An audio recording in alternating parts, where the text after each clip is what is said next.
Yahoo!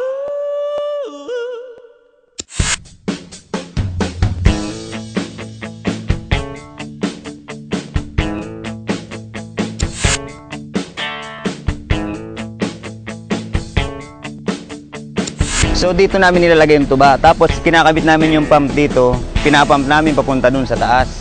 Pagdating doon, diretso na ron sa loob ng kaldera, saka namin siya ginagatungan.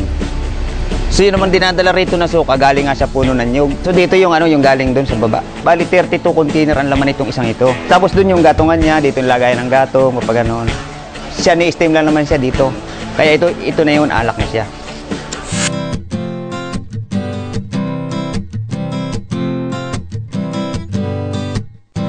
Ang tuba namin bago lutuin, kinakailangan ng mga 2 days para magkaroon naman siya ng alcohol content.